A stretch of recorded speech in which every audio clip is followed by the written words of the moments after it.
Okay, so derivatives. We're going to go through a few derivatives. Here, c in this little expression is a constant. So the derivative of a function that is a constant is 0. So if we use the limit definition, you find that we're just going to take c minus c over h, which is 0. So if a function is constant, there's no change in it. So if the derivative represents the rate of change of a function, and there's no change with a constant, it's 0. So there's not really even a theoretical justification needed. You just basically realize that a constant has a derivative of 0.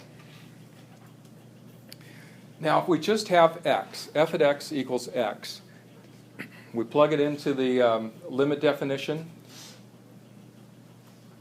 And I think you've done this one a number of times already. It's basically 1.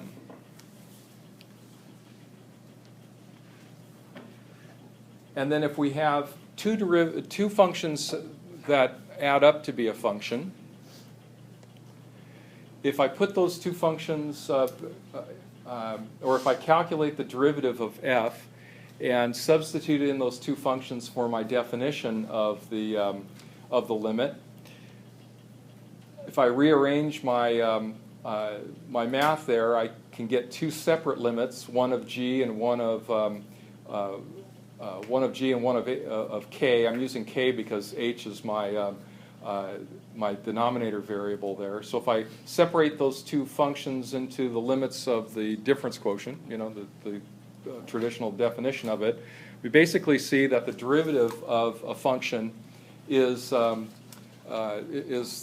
equal to the derivative of each individual function and added together. Now we're going to find out that this isn't true for the product of two functions. But basically, if we have a sum of functions, we can take the derivatives of them individually and add them together. And so this is what's going to make a lot of taking the derivative of a polynomial very straightforward, because we just take the derivative of the individual terms and then we can add them together.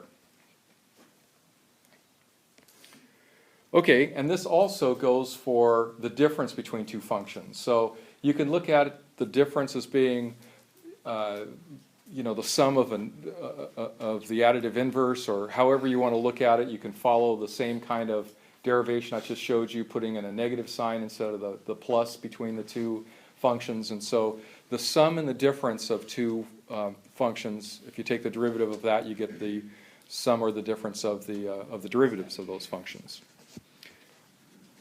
So those are four basic rules there. Now, if we have a constant times a function, and we stick it in our formula for finding the derivative, we find that we can factor out that c, and we get the derivative of just the basic function g. And so what this means then is if we take the derivative of a function that is multiplied by a constant, it's just that constant times the derivative. So if you find that the derivative of a function is, well, we'll go back to, you know, f at x equals x. If that derivative is 1, then the derivative of 3x equals 3. So it's just used as kind of a coefficient that hangs around and gets passed through the derivative formula. So what we have now is the ability to take the derivative of a linear function. Okay, so if we look at these individually, you know that the derivative of x is 1, and since I have 3 times 1, that term in the derivative is going to be just 1, and then the derivative of 2, of course, is 2 is a constant, so we're just going to have the derivative of this thing is just basically 3. Yeah, but isn't that the slope intercept right there anyways? Exactly. Okay, so we have another linear function, g at x equals negative 2x plus 10. The derivative of that is just 2, negative 2. And so, of course, this is just y equals mx plus b. B is the rate of change or the slope. And so what we know about a line having that slope as as m, we can read off directly, but yet the the rules that I just established said that if we calculate it formally, we also have 3 as the derivative of 3x plus 2. So linear functions work very straightforward like that. It's always good when you come at something 2 different ways and you get to the same place, right? We'd be in deep trouble if those 2 things didn't come together like that. Okay, so now for powers. We've done a number of powers, typically x squared and x cubed. You did the derivatives of those. And so we have this rule that the book goes through and justifies for n as being an integer. But actually this rule applies for any value of n, not just integers. So we can have fractions or negative numbers, all that kind of stuff. And so what this rule basically says is if we have something to a power, we can take that exponent, make it the coefficient, and then subtract 1 from the exponent. And so to give you we call this the power rule. And this is going to be probably one of 4 most powerful, to pun intended, kind of a rule that we have. Okay, so just examples is probably the easiest way to see this. So if we have x to the 5th, so you take the exponent, which is 5, make that the coefficient, subtract 1 from 5 and you get 4, and so the derivative of x to the 5th equals 5x to the 4th. So imagine doing this one using the limit definition. You know, we would be expanding, you know, x plus h to the 5th, and you'd get 6 terms, and then you'd be canceling out h's and all this kind of stuff. And if you look at the book derivation of this, they use this for any number. So they have this thing that can expand into as many terms as, or one more term than the exponent is. So you know, if you have something like x to the 100th, that would be, you know, that would take you all night to actually manually calculate that. But with this rule, we know that x to the 100th, the derivative of that is 100x to the 99th. Okay? So then, a couple more examples here. We have x squared. The derivative of that is just 2x. If we have a coefficient, all we do is we keep that coefficient. Remember that one rule that says when we have c times g at x, that the derivative of that is just c times g, or g prime at x. So here we have the 3 times negative 2, which will be the new coefficient, negative 6, and we subtract 1 from the 3, and we get the 2. Did you have a question? Okay, so now we have the ability to just take derivatives of polynomials, regardless of how long they are. You can do this essentially in your head. So you look at the first term, 3x to the 4th, that'll be 12x to the 3rd. The second term is negative 2 times 3 is negative 6, so that's negative 6x squared plus 8x plus 2.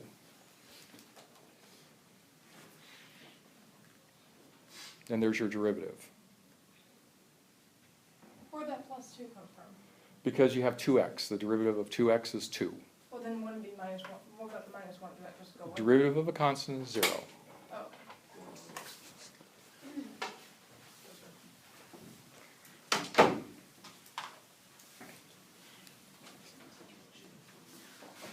Nothing for me? Yeah. It's all right. Okay, so here's one for you to try now. This is just follow the pattern, see what you get.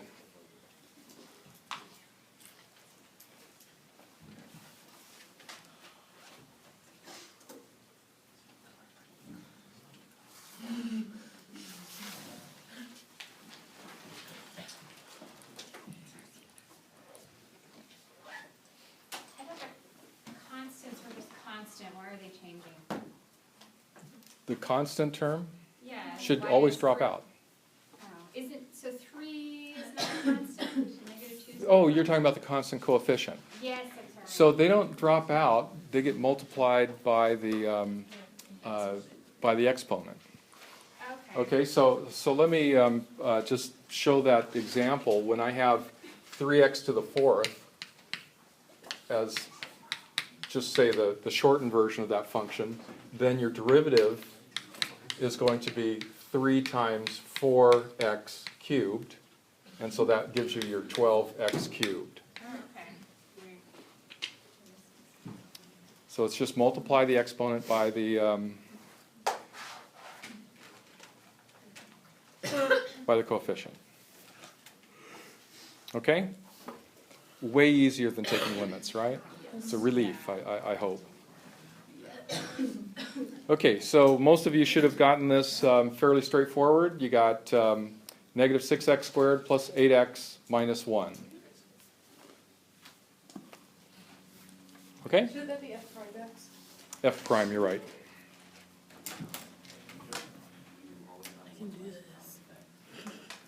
Like that. Okay? Okay, now the power rule you just don't use for integer exponents. In fact, a lot of what we use when we have reciprocals and when we have radicals and things like that, if you put it into exponential notation, the rule applies exactly the same. You just have to be kind of blind to the numbers that you're getting and trust the fact that the mechanism works. So what I mean by this is, we're going to say this is x to the 1/2. Okay, so whenever you're using radicals, put them into exponential form. And so when we take the derivative of this then, it's going to be 1/2 x to the 1/2 minus 1, right? So you take that 1/2 as the coefficient, and then you take the exponent, subtract 1, and so you get negative 1/2. So it's perfectly fine to get into the negative numbers here. And so, of course, what that means is negative is the reciprocal, and since it's x to the 1/2, what you have is 1 over 2 to the square root of x. Quick question on the last one that we just did. Shouldn't it just be the very last x where we have the negative x? Shouldn't the exponent have become 1 minus 1, which would just be 1, and then we have a positive 1. Shouldn't the 1 have gone away? The 1 does go away.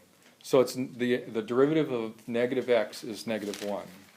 So how come we still have a 1 in the answer? Because the derivative of negative x is negative 1. We have a positive 1.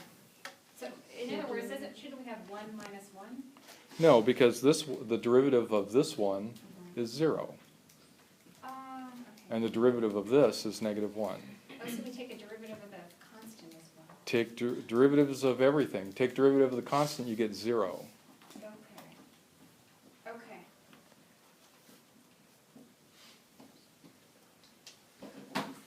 Okay, so we're here.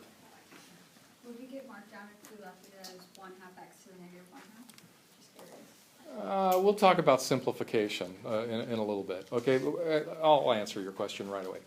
So we're going to do this this gateway that you're going to have to pass. It's going to be 10 of these kind of derivatives that you need to get 8 of them to pass the class. Okay, so I'm not going to insist that you highly simplify that. Like 1/2 x to the negative 1/2 is a perfectly good. Now, I would expect you to collect terms. If you have multiple ones of those, I'd expect you to combine coefficients.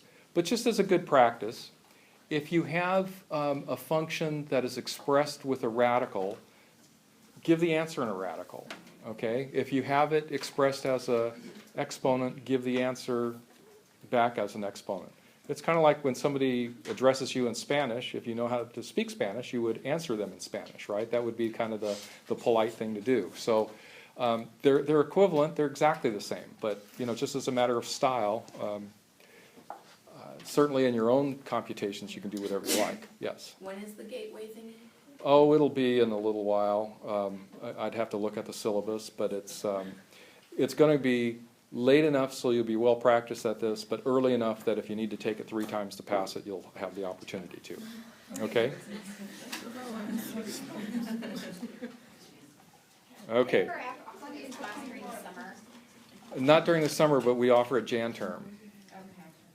The gateway class is on April April 24th. 24th, okay. So let's look at another radical now. Here we have the cube root of x, And so following the same pattern, I'm going to take x to the 1/3, and so my derivative is going to be 1/3 x to the 1/3 minus 1.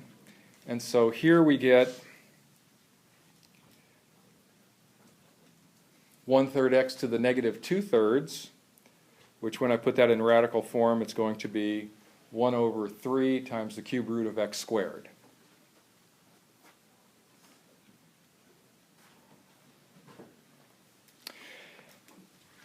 Now I want you to think about what the graphs of x squared and x cubed looks like, or excuse me, the square root of x and the cube root of x.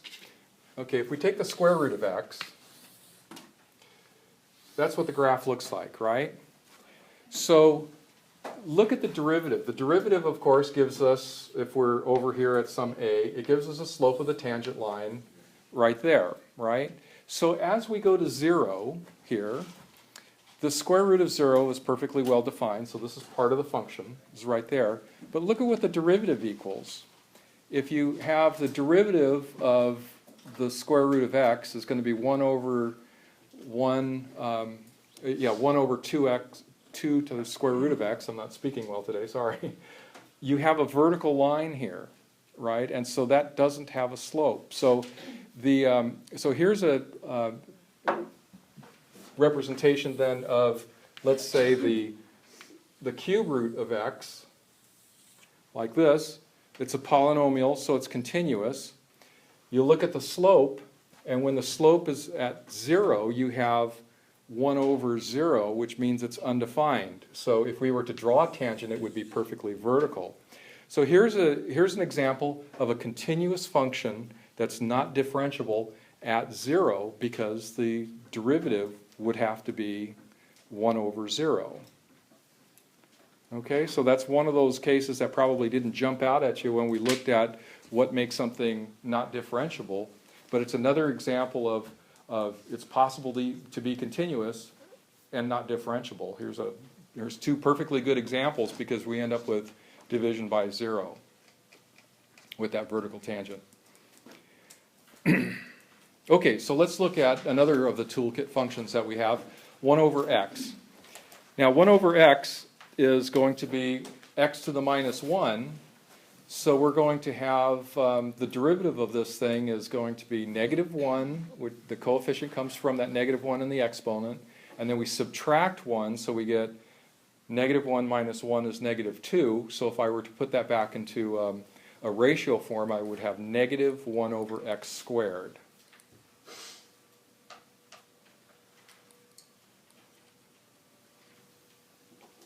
Okay? So think about what those functions look like. You can envision what f at x equals 1 over x. I'll draw it on the board. Ouch. It looks like this. Okay, and then negative 1 over x squared is going to look like, I'll do it in a different color, like this. And you see the derivative is always negative, right? Because x squared is always positive, so negative 1 over x squared is always negative. And so look at the slope of this line. It starts negative, and then it gets more and more negative until you get to 0. And then when you jump over the discontinuity, it's negative, and it ends up negative. So here, 1 over x always has a negative slope, and if you take the derivative, you see that it's always a negative slope.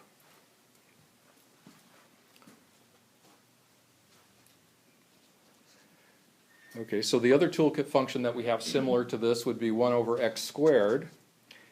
And so if we take the derivative, that would be negative 2 over x cubed. See how that works? We have 1 over x squared is the same thing as x to the minus 2. And so the negative 2 becomes the coefficient. Subtract 1 from negative 2 and you get negative 3. And so we can reform that into negative 2 over x cubed. So this power rule works for a number of things, not just polynomials. It works for any time that you have an exponent. Okay, so let's look at one that's perhaps a little bit more complicated. Now, those of you that have had calculus before or have read ahead in the book, like about half of you have read ahead in the book already, right? Yeah, okay, thanks. Of course. So, I know better than that. So what you are inclined to use with this is something called the quotient rule, where we're going to look at the ratio of two functions. But if you have something that you can simplify first, do that and use the power rule. So the way this would work is you would divide that square root of x into every term. So we have x squared minus 1/2 times 2x, that's x to the first, so it's 1 minus 1/2, and then you have 3x to the minus 1/2. You see how that, how I broke that up into three different terms by dividing in turn every term in the numerator. So now when I simplify this, what I get is this this expression, the sum of these things with fractional exponents, and then I just use my power rule, and I can get the derivative like that. And then if you want to simplify this, and I'm skipping a step in simplification, but when you simplify this, it turns out to be this expression here. 3/2 square root of x plus 1 over the square root of x minus 3/2 over the square root of x cubed. Now the quotient rule that we're going to talk about is going to be a rule that you'll memorize, and it's going to be something that you'll easily reach for, but you'll find that the quotient rule is way more complicated than the power rule, and ultimately you're going to use the power rule within the quotient rule anyway. So whenever you have the ratios like this, where you have reciprocals, see if you can just make it into an expression that has some exponent, maybe fractional, maybe negative, maybe both, then you'll be able to take the derivative a lot easier. Okay? So speaking of the gateway, I did put one of these on the gateway in Jan term, and it was amazing how people were really, really resistant to doing this kind of simplification, that they really insisted on using the quotient rule, and it comes out much, much longer. So, you know, try and look at this first and see, can you simplify your ratio into a simple sum of terms with fractional exponents. Okay, so it turns out that some of these problems that took a long time before are actually not so long after all.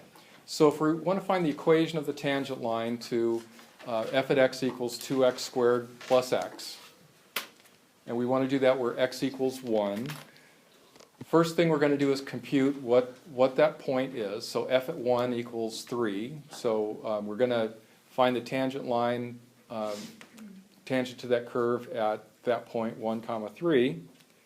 And so then we're going to take the derivative of this, which you can do very quickly now, and you find that the value of the derivative at 1 is 5. So we have a slope and we have a point, and so we have our point-slope form, and we just plug in the numbers, and lo and behold, we have our equation of the line. So the hardest part of this thing, if there's a hard part, is just to remember how to take the derivative of a polynomial and how to take a slope and a point and make it into an equation of a line.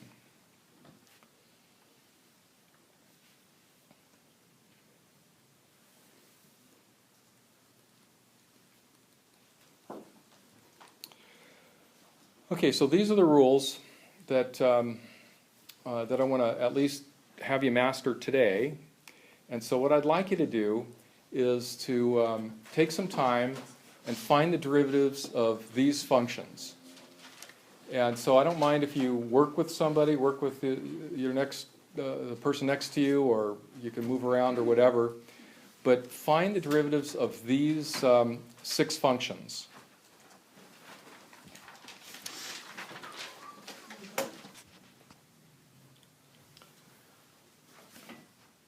So the important thing here is to remember that we have a limited set of rules. We have the sum and the differences of functions, so we can, once we have like a polynomial, we can take individual derivatives and add them all together.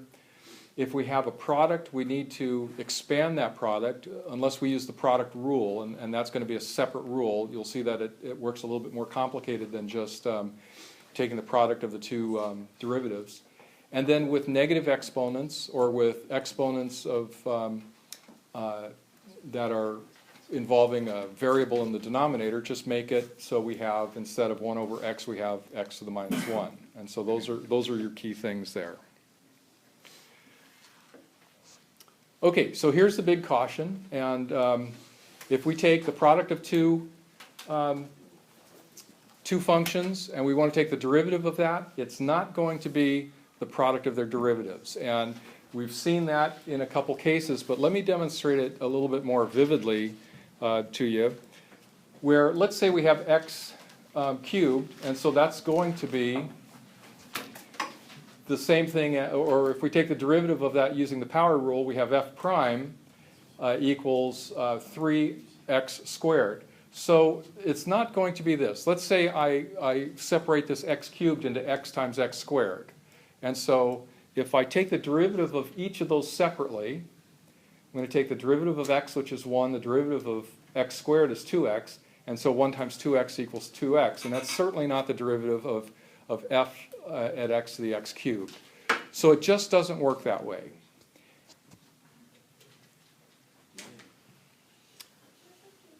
So what we're going to talk about next are the product rule and the quotient rules. And I'll pass out a derivation of it, but in essence what the product rule is that if we're going to have a product between two functions, what we do is we take the derivative of one and multiply it by the function of the other, the original function, and then we're going to add to it that function times the derivative of the other function. Can you say that again? It's better to see it than you know, where you have f prime equals g prime times h plus g times h prime. So for this, it doesn't matter like if we do like h of x times g prime of x, like it's okay if we just like, mix Yeah, it around. addition and multiplication are both commutative, so you'll see this stated slightly different, okay? And do it, but so long as you do it carefully and you do it, you know, exactly like that. Like some people like to put g prime times h plus h prime times g. That's one way to look at it, or they'll swap the two around, things of that sort. This is just the way I remember it. You know, you may remember it commuted, or you know, one or the other. So let's look at something like this. Okay, so let me advance it a little bit more. Whoops, that's too far.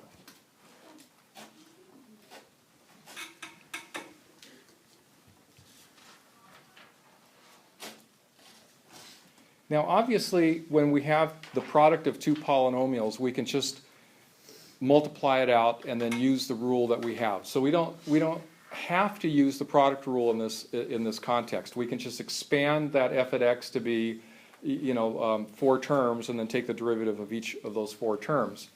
But what I've done here is that I've taken the derivative of x cubed plus 1 is going to be 3x squared times the function square root of x plus 1. So this is the derivative of the first function times the second function, and then I'm going to keep that second function, or that first function, and take the derivative of the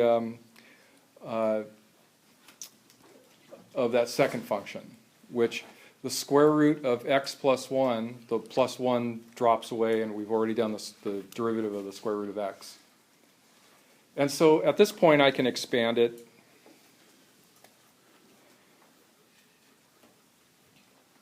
And so then I'll notice that I have a couple terms in common, so with a little bit of algebra I get that as my final answer. And if you multiply it all out and take just use the product rule, you'll get exactly the same thing. So here you get into that very nebulous concept of what is simplified. And you can see I have three expressions for this. I have this first one that I first arrived at.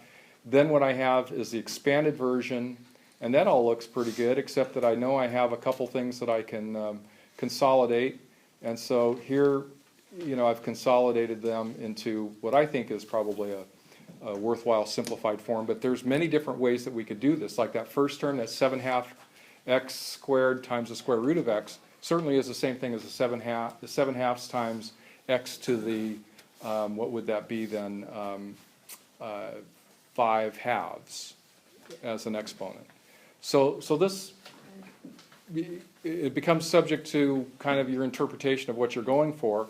And so when you're actually using this, what you do is you put it in a form that's going to be computationally simple for you. Generally fewer terms are better.